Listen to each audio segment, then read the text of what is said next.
Assalamualaikum warahmatullahi wabarakatuh. Alhamdulillah wassalatu wassalamu ala Rasulillah wa ala alihi wa ashabihi wa tabi'ina lahum bi ihsanin ila yaumiddin, amma ba'd.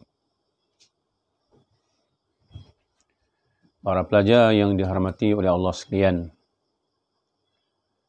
insya-Allah kita akan menyambung pembelajaran kita ini dalam suasana PKP ini. Untuk sesi ini insya-Allah kita akan membincangkan pelajaran fiqh taharah tahun 3. Fiqh taharah tahun 3, dan para pelajar boleh melihat buku fiqh taharah tahun 3 pada muka surat 24. Pada muka surat 24 di bawah tajuk yang ke-7, iaitu najis mutawasyitah dan cara menyucikannya. Najis mutawasyitah dan cara menyucikannya. Sebagaimana yang telah kita pelajari pada sesi yang lalu, kita telah belajar tentang najis mukhaffafah, iaitu najis ringan yang cara membersihkannya terlalu mudah, iaitu kita menghilangkan benda najis tersebut, iaitu khususnya air kencing kanak-kanak lelaki yang berumur sebelum 2 tahun yang hanya menyusu susu ibunya sahaja. Dilap sehingga kering air kencing tersebut. Kemudian kita percikkan air di atas tempat kesan lap yang kita keringkan air kencing tersebut sehingga rata. Percikkan air sehingga rata, itu kaedah membersihkan najis mukhaffafah, iaitu najis ringan yang hanya iaitu air kencing kanak-kanak lelaki yang hanya minum susu ibunya saja, makan susu ibunya saja, yang belum berusia belum sampai usia 2 tahun. Baik, insya-Allah kita sambung pada najis yang kedua, iaitu najis mutawasyitah. Najis mutawasyitah sebagaimana yang kita sebut dahulu, iaitu najis pertengahan. Dia tidaklah ringan dan tidaklah terlalu berat dalam cara untuk menyucikannya. Sebab itu dia kata mutawasyitah. Baik, para pelajar boleh melihat muka surat 24. Muka surat 24 fiqh. Kitab fiqh taharah ni. Dan sama-samalah kita membacanya. Membacanya di atas tajuk yang ke-7, najis mutawasyitah dan cara menyucikannya. Baik, boleh ikut saya. Sabda Nabi SAW, tanazzahu minal bauli fa inna ammata azabil qubri minhu. Lagi sekali, sabda Nabi SAW, tanazzahu minal bauli fa inna ammata azabil qubri minhu. Boleh pelajar-pelajar ya? InsyaAllah. Kita cuba sekali lagi baca sabda Nabi SAW ini. Baik, sabda Nabi SAW, tanazzahu minal bauli fa inna ammata azabil qubri minhu. Maksudnya, ikut saya, maksudnya, bersihkanlah kencing kamu kerana kebanyakan azab kubur disebabkan kencing. Lain sekali, maksudnya, bersihkanlah kencing kamu kerana kebanyakan azab kubur disebabkan kencing. Riwayat Ad-Dara Qabni. Baik, itu berdasarkan kepada hadis Nabi SAW.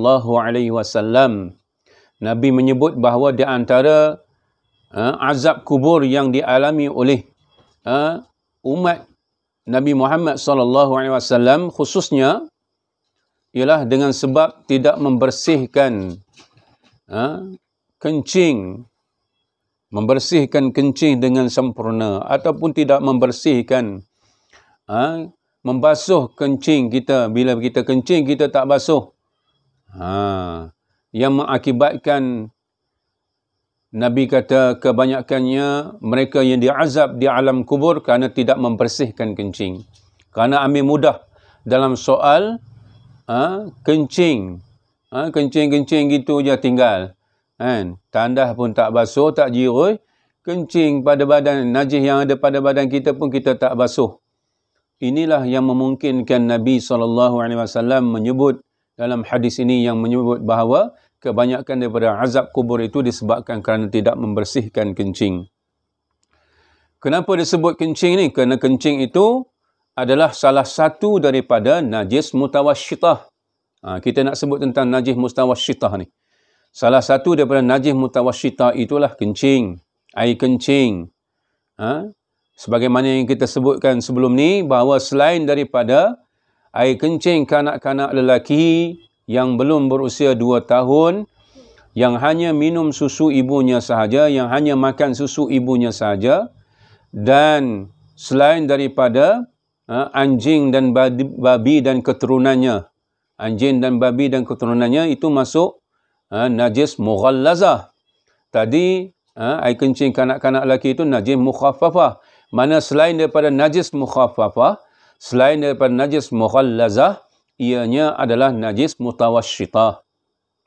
Di antara najis-najis mutawasyitah itu ialah termasuklah air kencing ni. Air kencing ni tak kira lah sama ada air kencing manusia ataupun air kencing binatang. Najis manusia ataupun najis binatang. Darah binatang ke, darah manusia ke? Nanah binatang ke, nanah manusia ke? Itu termasuk najis mutawasyitah. Mana selain daripada najis yang ada pada najis mukhaffafah, selain daripada najis yang ada pada najis mughallazah, ianya adalah najis mutawasyitah. Baik. Berdasarkan kepada hadis yang kita bacakan tadi, memperingatkan kepada kita supaya kita sentiasa untuk membersihkan diri kita daripada najis-najis ini. Khususnya dalam hadis Nabi ini sebut najis tentang air kencing. Kerana kebanyakan manusia diazab dalam kubur kerana tidak membersihkan air kencingnya. Kebanyakan yang kita dapati di akhir zaman ni, orang naik kenderaan, berhenti tepi jalan, kencing tepi jalan je. Dah tak basuh pula, kencing tepi jalan. Maknanya, macam mana dia nak beribadah kepada Allah Subhanahu Wa Taala dalam keadaan dia tidak membersihkan dirinya. Kemudian dia, kalau tak basuh kencingnya, lagi ambil uduk dalam keadaan dia bernajis, semayang pula, macam mana? Itu nak menunjukkan betapa Allah Subhanahu Wa Taala melalui Rasul SAW menyebut bahawa di antara azab kubur itu disebabkan manusia lalai dalam soal membersihkan dirinya, membersihkan dirinya air kencing. Baik. Bagaimana kita nak menyucikan atau nak membersihkan najis mutawasyitah ini? Sebelum tu kita ambil dahulu ta'arif. Apakah ta'arif ataupun maksud najis mutawasyitah itu? Berdasarkan pada perbualan dalam gambar yang ada dalam buku kita ni, seorang kanak-kanak tu tanya pada atuknya, "Atuk, apa itu najis mutawasyitah?" Jadi atuk dia jawab, najis mutawasyitah ialah najis pertengahan. Contoh najis mutawasyitah ialah seperti darah, muntah, nanah, najis manusia, bangkai dan lain-lain. Itu di antara contoh najis mutawasyitah, najis pertengahan. Yang saya sebut tadi, najis pertengahan itu, najis mutawasyitah, najis pertengahan, najis yang tidak terlalu mudah untuk kita membasuhnya dan tidak terlalu berat untuk kita membasuhnya atau membersihkannya. Sebab itu disebut pertengahan. Baik, bagaimana caranya untuk kita membersihkan najis mutawasyitah ini? Berdasarkan pada muka surat 25. Para pelajar boleh lihat muka surat 25, tengok cara-cara membersihkan najis mutawasyitah. Yang pertama, buang najis dari tempat yang terkena kotoran. Buang najis dari tempat yang terkena najis tersebut. Mana kita kena hilangkan ain ataupun benda najis tersebut. Kalau darah, kita hilangkan rupa darah tersebut. Kalau tahi, hilangkan, maknanya kita ambil buang dulu tahi, rupa tahi tersebut. Itu kita ain. Buang najis tersebut, hilangkan dulu. Jangan basuh dengan sekali najis di situ. Maknanya hilangkan najis terlebih dahulu daripada tempat yang terkena najis. Kalau ada darah, basuh dulu, hilangkan najis itu dulu.